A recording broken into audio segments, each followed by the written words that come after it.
D'abord, je voudrais remercier Nicolas, Richard Giacobetti et son épouse Marie, qui nous ont fait l'amabilité de nous prêter leur péniche pour que nous puissions faire une conférence de presse in situ et que nous soyons vraiment dans l'ambiance. Donc merci beaucoup. J'associe à cette conférence de presse, elle n'a pas pu venir parce qu'elle est retenue dans d'autres réunions, parce que la région est grande, 12 départements, ma collègue Anne Gérard, qui est en charge du logement des jeunes et de la jeunesse et qui a été celle qui a suivi le dossier dans le cadre de ses fonctions. Je voudrais vous présenter Florence Bézy. Florence Bézy qui est experte, qui est chef d'entreprise et qui a été mandatée par le conseil régional pour assurer l'étude de faisabilité et la rédaction de l'appel à projet qui a été lancé par la région et qui est d'ailleurs clos aujourd'hui puisqu'il y a eu, bien sûr, les entreprises ont répondu. Florence Bézy connaît bien ces sujets-là, elle est experte notamment dans tout ce qui concerne le fluvial, la formation, aussi tout ce qui concerne la sécurité et elle a une expérience sur ce type de projet qui nous intéresse, notamment à Paris, dans le cadre de la mise en œuvre d'un bateau logement pour, je crois, les Restos du Cœur. Tout à fait, oui. Voilà, pour les Restos du Cœur, donc c'est la même approche, c'est pas le même public, mais c'est les mêmes chambres, c'est la même qualité de prestation. L'idée que j'ai pu avoir en 2017, en octobre 2017, lorsqu'il y avait ici à côté de nous le River Chanson, qui était un paquebot fluvial qui faisait dans les 110-115 mètres et qui était en souffrance pendant un certain temps au bassin à flot pour avarie, etc. Et lorsqu'il y a eu cette montée au créneau des syndicats étudiants à cette époque-là sur la problématique du logement étudiant à Bordeaux, qui est devenu un vrai problème social, puisque beaucoup d'étudiants aujourd'hui parfois renoncent à leurs études parce qu'ils n'ont pas les moyens ou de se loger ou même de trouver des colocations, parce qu'on en est même là aujourd'hui, et donc c'est un vrai sujet. Bon.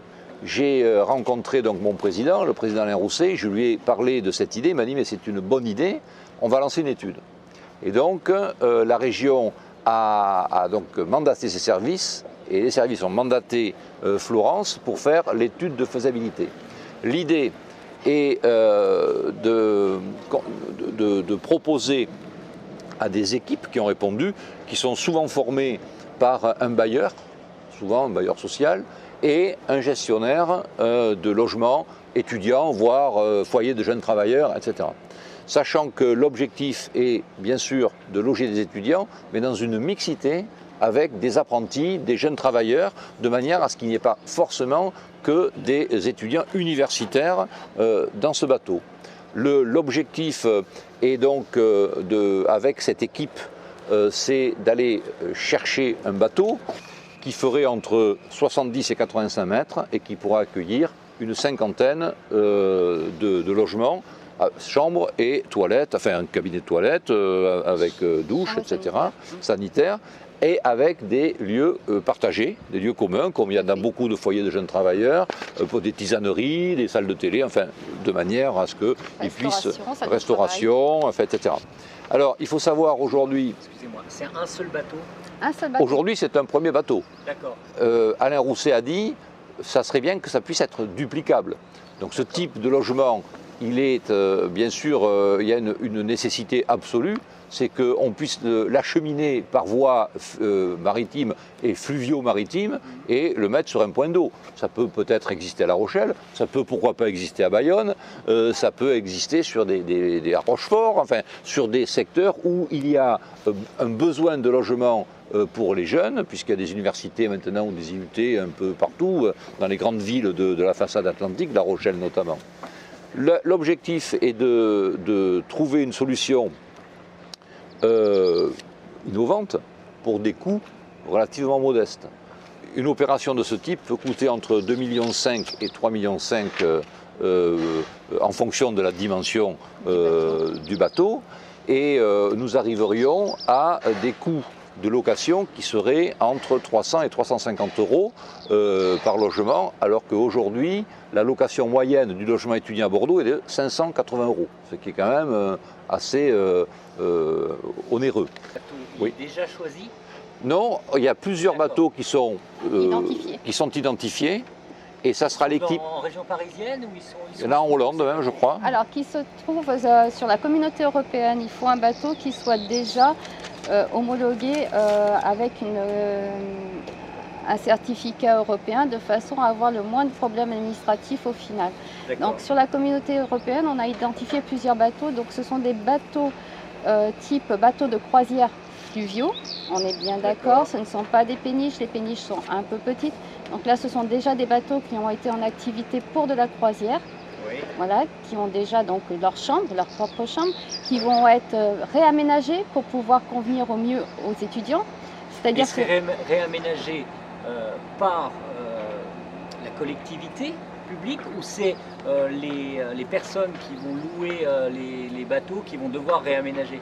Alors l'objectif, c'est que l'équipe, le bateau sera acheté par l'investisseur, c'est-à-dire le bailleur par exemple, et géré au niveau des chambres par la structure qui a l'habitude de gérer des foyers de jeunes travailleurs. La région, elle, participera dans le cadre de ses règlements d'intervention à l'aide à la chambre. On peut aller jusqu'à 350 000 euros.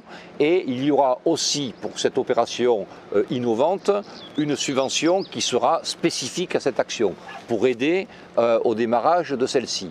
Et nous allons d'ailleurs modifier le 24 juin, nous avons une commission, une assemblée plénière du Conseil régional. Nous allons voter un nouveau règlement d'intervention qui va permettre d'aider de manière plus importante toutes les alternatives pour le logement étudiant.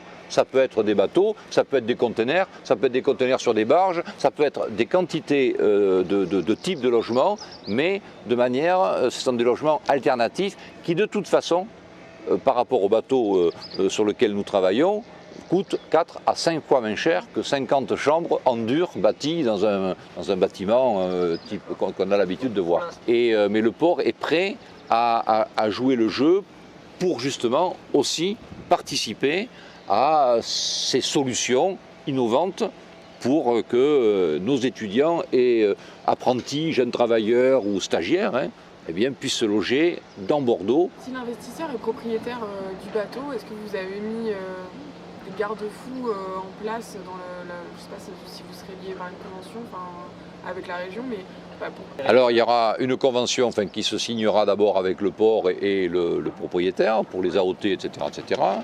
Il y aura ensuite des conventions avec la région et l'investisseur pour avoir les subventions auxquelles il a droit. Et ensuite, l'investisseur aura une convention avec la structure qu'il aura choisie, dans son équipe, qui assurera la gestion des logements. C'est le cas à côté ici, là où à Le Sieur, puisqu'à Le Sieur, il y a un promoteur immobilier qui a fait l'opération. Il y a un bailleur qui a acheté une partie des bâtiments pour faire un foyer de jeunes travailleurs et qu'il a confié à une association spécialisée dans la gestion des foyers de jeunes travailleurs. Voilà. Sauf que là, on est sur l'eau. 2021, du coup, c'est ça? Je pense que ça peut être opérationnel pour la rentrée 2021. 2020, ça me paraît un peu... 2020, c'est trop juste. C'est trop juste. 2021, la rentrée septembre 2021, ça peut être jouable.